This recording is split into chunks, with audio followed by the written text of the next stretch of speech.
itu bakal jadi satu visi gitu loh.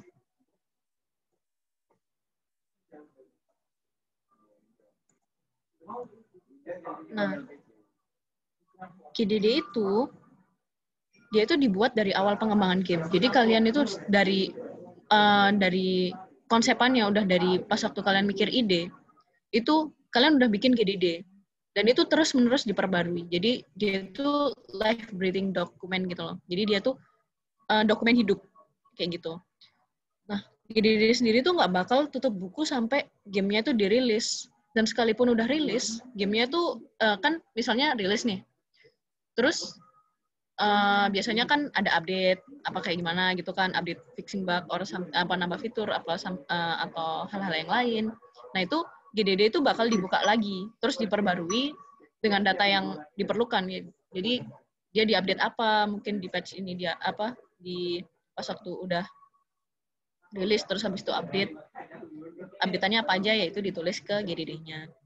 GDD itu cuma ditutup kalau misalnya udah berhenti siklusnya gitu. Nah ini kalau misalnya mau bikin GDD, ada reminder-nya. Jangan, yang pertama nih ya, dari kiri dulu. Jangan bikin GDD sebagai personal notes atau notes buat diri sendiri. Jadi GDD itu harus bisa dibaca sama semua orang, atau GDD itu harus bisa dibaca sama semua sama anggota tim gitu, anggota tim kalian. Nah terus GDD itu sebenarnya bukan GDD itu masuk ke dokumentasi, tapi sebenarnya dia lebih masuk ke arah reference. Jadi apa namanya, dia itu adalah sebuah kayak anggapannya kayak kitab untuk pengerjaan game di tim kalian gitu loh. Jadi biar anggota timnya nggak kehilangan arah dalam pengerjaan game kayak gitu. Habis itu GDD itu juga harus internal page untuk tim dan make a hype for work together. Jadi game design dokumen itu isinya tuh harus jelas dan juga membuat semangat timnya gitu untuk mengerjakan development gamenya itu. Dan juga jangan lupa karena dia live breathing dokumen, jadi dia harus up to date. Jadi dia harus terus-menerus diupdate sesuai dengan yang sudah diupdate kayak gitu. Nah, untuk game designernya nih, dalam mendesain GDD, yang paling kiri, yang paling pertama, usahakan selalu menggunakan referensi pintas untuk mempermudah tim. Jadi jangan sampai tim kalian itu nyari referensi sendiri, alasannya itu karena nggak ada referensi yang membantu penjelasan di GDD. Jadi seenggaknya kalau misalnya aku pengen nanti misalnya gamenya mungkin desainnya sama kayak Mario yang Odyssey kayak gitu misalnya. Jadi kalian misalnya kan GDD kan bikinnya misalnya di Microsoft Word gitu ya. Jangan Microsoft Word, kayak Google Docs gitu lah. Itu kalian taruh hyperlink atau kayak gimana gitu. Referensi desain misalnya kayak gitu. Terus yang sebelahnya nih, sebelah kanannya. The best idea doesn't need to come from you, but best design decision should. Nah, itu apa namanya? Kalian sebagai game designer itu nggak harus selalu memiliki ide yang terbaik. Tapi kalian sebagai game designer harus menentukan, decision yang terbaik itu harus dari kalian gitu loh. Kalian harus menentukan design decision-nya yang terbaik. Misalnya mungkin dari tim programming nih. Ini tuh ini tuh agak susah gitu loh. Misalnya jangan. Gimana ya? Misal dari game artisnya, game yang bikin asetnya. Itu bilang ini kalau misalnya dibikin terlalu colorful, misalnya dibikin terlalu colorful itu kayaknya terlalu aneh deh dilihat misalnya kayak gitu ya. Mending dibikinnya color palette-nya pakai pastel deh misalnya kayak gitu. Terus apa namanya? Sebagai game designer itu kalian juga harus pintar-pintar mengolah ide yang ada gitu kan untuk menentukan decision-nya kayak gitu. Terus yang kiri bawah, jelaskan hal yang paling penting terlebih dahulu dari awal pengembangan. Terus untuk bagian lainnya ketika pengembangan game itu sorry. Persiapkan bagian lainnya ketika pengembangan game akan berlanjut. Jadi pembuatan GDD itu kan emang bahkan nggak memakan waktu yang singkat ya. Dia lumayan memakan waktu lah. Jadi karena itu yang taruh aja yang paling penting-penting dulu di awal yang sekiranya emang sekiranya important lah untuk ditulis untuk dijelaskan terlebih dahulu. Terus yang terakhir itu GDD itu dokumen yang teknikal, tapi pembacanya adalah orang-orang yang kreatif. Nah, seorang desainer yang baik itu nggak hanya bisa menjelaskan bagaimana game bekerja, tapi dia tuh juga bisa menceritakan alasan kenapa sistemnya itu bekerja. Jadi kalian itu misalnya kalau mau nulis GDD itu jangan terlalu kaku, tapi jadi kasih bayangan yang memudahkan pembacanya itu buat membantu mereka untuk mengerti apa yang kalian tulis gitu loh. Jadi kalau bisa itu nggak hanya menuliskan nggak menuliskan apa, tapi juga tuliskan kenapa gitu loh. Jadi untuk memperjelas kayak gitu. Nah ini itu struktur dari GDD-nya. Struktur game design dokumennya itu yang paling atas ada core experience. Terus kita harus nentuin core experience sama target marketnya dulu. Habis itu masuk ke game direction. Di bawahnya game direction itu kebagi jadi pitch, keyword, sama core loop. Dan dia juga kehubung ke design principle. Nah, si pitch, keyword, sama core loop ini nyambungnya nanti ke mekanik. Terus si mekanik ini juga bakal nyambung ke design decision sama konten. Nah, aku jelasin dulu ya, yang dari yang paling atas nih. Core experience. Core experience adalah pengalaman utama yang ingin pemain rasakan selama bermain. Hal ini itu penting untuk ditentukan agar desain selanjutnya dapat terus sesuai dengan apa yang sudah ditentukan. Selain itu, core experience dapat menjadi panduan untuk tim agar mengerti apa tujuan utama pemain ingin memainkan game. Misalnya nih, di Mario Odyssey ini ya, yang di Nintendo, itu core experience-nya itu kayak pengalaman menjelajahi dunia Mario, terus juga yang pengen dirasakan pemainnya itu kayak kenyamanan memainkan gamenya itu di rumah gitu atau mungkin di perjalanan, dan juga itu bisa dimainin bersama teman dan keluarga gitu kan. Apa misalnya kayak ini temanya ini kan Among Us gitu, kayak jadi pengen pengalaman untuk misalnya mana ya kalau Among Us ya, nebak misalnya apa bermain lebih ke arah dia puzzle tapi nggak puzzle ya, bukan puzzle. Maksudnya apa ya? Dalam?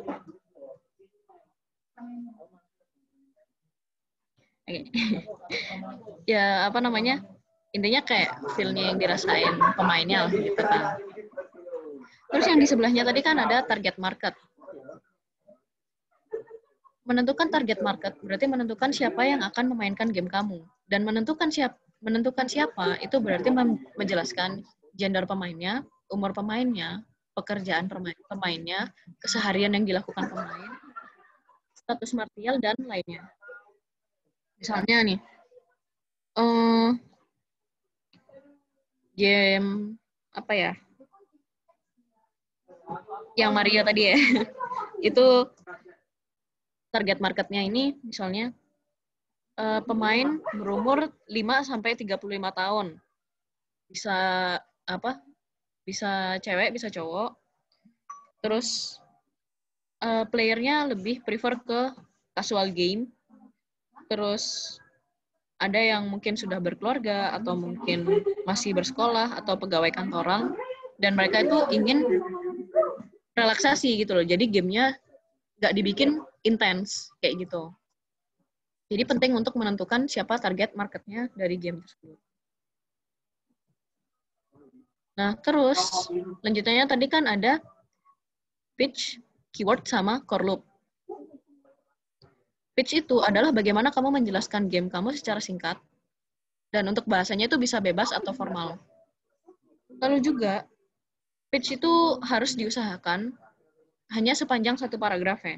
Soalnya ini penting, karena kalau misalnya kalian nggak bisa menjelaskan game kalian secara singkat, artinya kalian masih belum benar dengan apa yang kalian buat kayak gitu. Terus ada keyword. Keyword itu ya kata kunci kan. Kalau misalnya diartikan secara literal ya, literal. Jadi dia tuh penting. Keyword ini penting untuk pengembangan game. Nah ini tuh keyword itu bisa berupa estetika, mekanik, audio, atau hal di luar game. Jadi gunanya untuk memperjelas bagaimana game akan dibuat, memperjelas gimana game ini akan yang dibuat untuk pembacanya. Misalnya kayak puzzle adventure, terus bright cartoon world kayak gitu kan misalnya. Jadi itu sebuah kata kunci gitu kan. Apa misalnya adventure RPG apa kayak gitu kan. Terus yang ketiga ini ada core loop. Core loop adalah runtut aktivitas pemain yang dilakukan dalam satu sesi permainan yang digambarkan dalam sebuah chart dan memiliki urutan aktivitas awal bermain hingga akhir bermain. Jadi core loop yang baik itu kayak core loop yang baik itu nggak akan pernah putus. Misalnya nih kalian main game yang kayak puzzle gitu ya, itu kan kadang-kadang kan ada world-nya gitu kan, ada level-levelnya gitu. Jadi core loop-nya itu kayak misalnya kalian unlock level baru, terus kalian nyelesain puzzle-puzzlenya, terus kalian dapat poin. Nah dengan poin itu kalian bisa unlock level baru. Nah itu kan bakal looping terus sampai akhirnya semua levelnya udah di unlock kayak gitu. Itu contoh singkatnya ya. Kalau nggak gitu, misalnya kalian main game RPG, terus misalnya kalian pengen, misalnya kalian kan game RPG nih, misalnya punya senjata starter gitu ya. Terus habis itu kalian ngalahin musuhnya, bukan musuhnya ya, apa sih namanya yang bukan NPC. Kenapa sih tiba-tiba ngomong? Dalam? Hostnya. Ya misalnya ngalahin monsternya lah gitu. sorry, agak nggak fokus. Ya misalnya kalian mulai ngalahin monsternya yang level-level rendah gitu ya. Terus habis itu kalian dapat duit. Terus kalian dapat duit, bisa upgrade senjata bisa ngalahin monster yang levelnya lebih tinggi, terus dapat duit lagi ya, muter-muter gitu kan. Itu salah satu contoh core loop-nya. Kayak gitu. Terus yang selanjutnya ada mekanik. Set of rules yang menjadi tulang punggung sebuah game.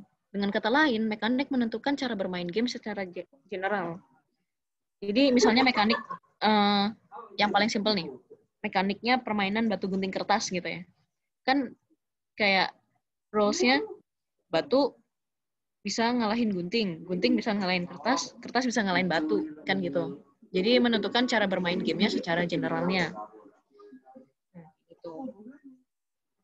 Nah, terus tools yang bakal membantu untuk menjelaskan game mekanik. Yang pertama kita bisa dibantu sama wireframe-nya. Maaf ya, ini kalau misalnya PPT-nya kurang menarik, bikinnya -1. Jadi wireframe-nya itu penggambaran dasar mengenai tampilan dalam game yang akan dibuat. Jadi wireframe ini desain peletakan UI, menu, dan lain-lainnya gitu kan.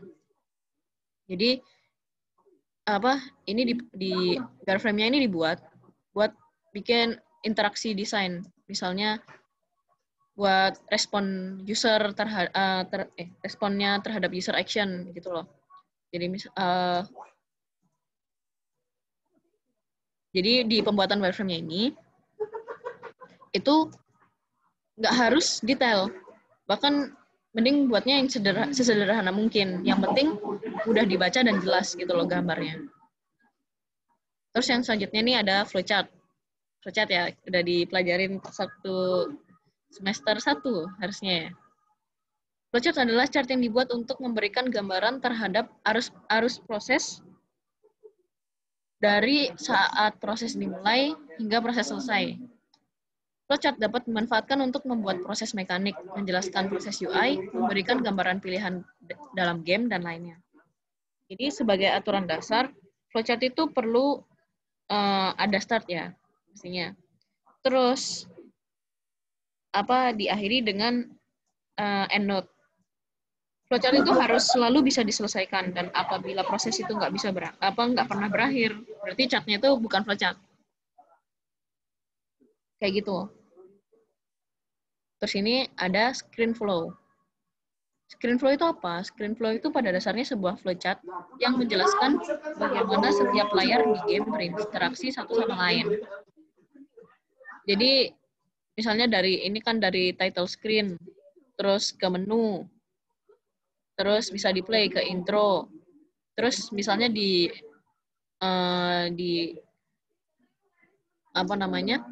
dipencet button apapun, yang penting jangan button power, itu bisa langsung ke screen buat pilih hero kayak gitu.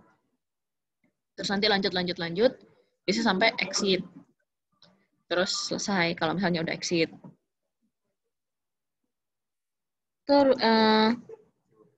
Hal ini berguna untuk memberikan arahan interaksi layar satu sama lain, tapi dalam tampilan peta yang lebih sederhana. Tuh. Terus yang tadi bagian yang di struktur GDD itu kan ada konten kan. Jadi bagian ini mencakup seluruh hal yang berhubungan dengan pendukung desain, kayak level design,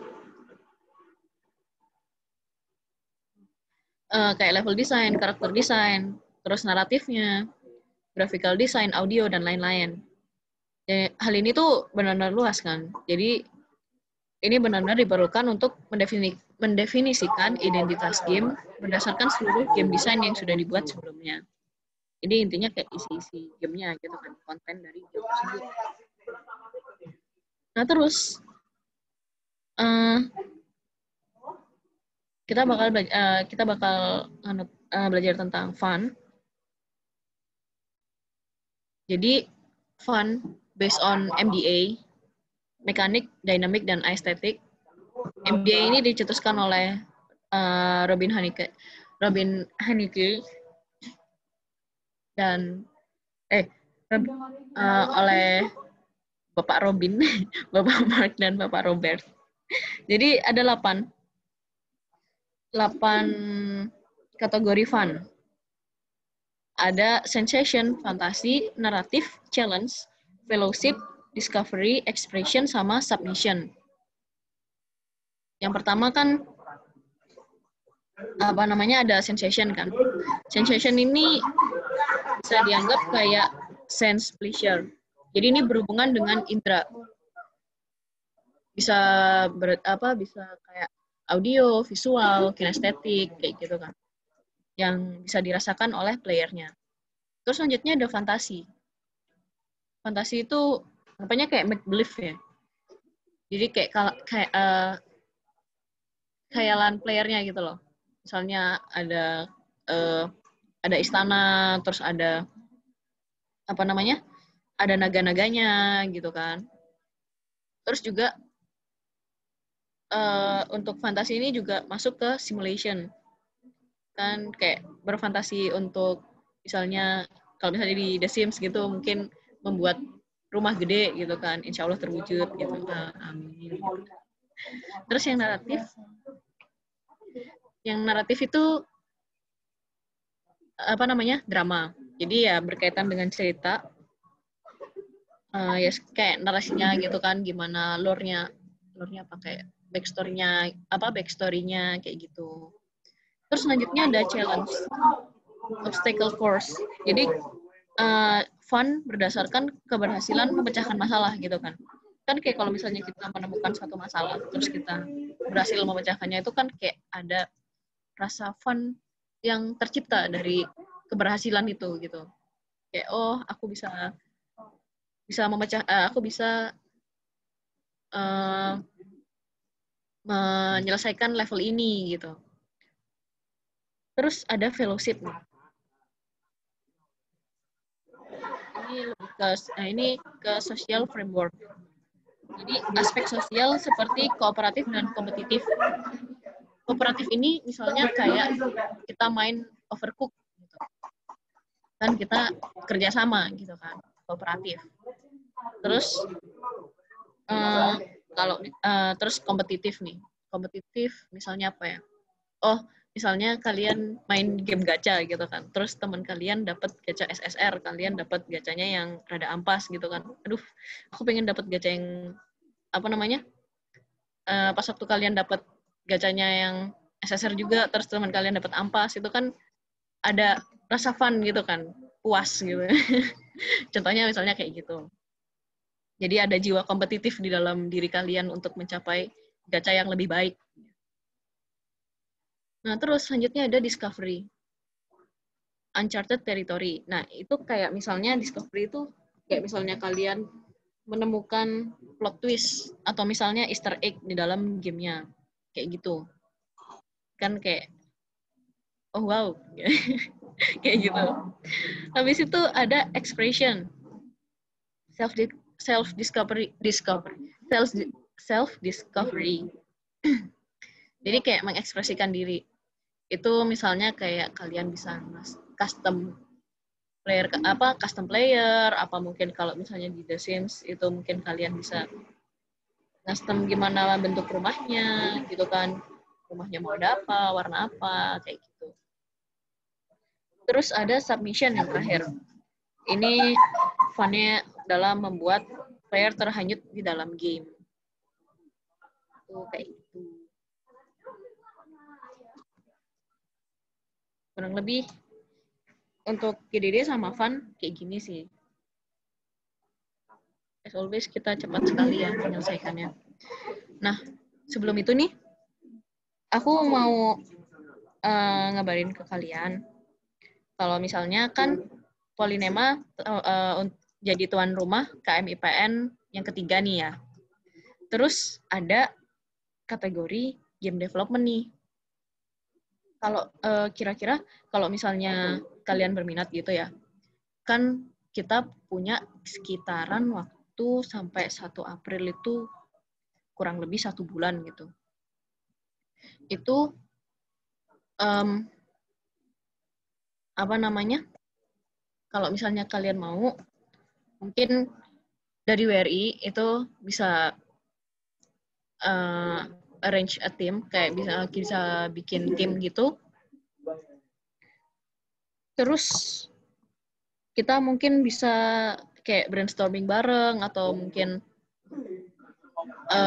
bikin gamenya. Tapi karena mengingat batasan waktu ya, maksudnya terbatas waktu dan juga tugas-tugasnya banyak gitu kan. Aku sedikit menyarankan untuk kita kalau misalnya yang mau ikut KMIPN buat pakai Buildbox. Itu kayak game engine yang sebenarnya ada programmingnya tapi nggak terlalu banyak sih programmingnya. Itu lumayan simple sih, dan mungkin kalau misalnya kalian bisa berminat ikut KMIPN, itu kalian bisa ngubungin ketua mini kelas game-nya. Ya, kalian tahu kan ketua mini kelas game-nya yang mana kemarin pas waktu sertijab ikut nggak tuh? Kalau nggak gitu, ya, nge-WA ke ketua mini kelas game-nya atau ngomong di grup juga nggak apa-apa. Terus juga jangan lupa absen. Kurang lebih gitu. Apa mungkin kalian ada yang mau ditanyakan perihal materi atau mungkin tentang KMIPN-nya? Aku stop share dulu.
Oke deh, kalau misalnya nggak ada pertanyaan nih, buat PPT-nya ada di itu ya, di link description, di link Drive yang bagian PPT yang ada di description grup mini kelas game. Oke, jadi aku tutup dulu. Assalamualaikum warahmatullahi wabarakatuh. Waalaikumsalam. Waalaikumsalam warahmatullahi wabarakatuh.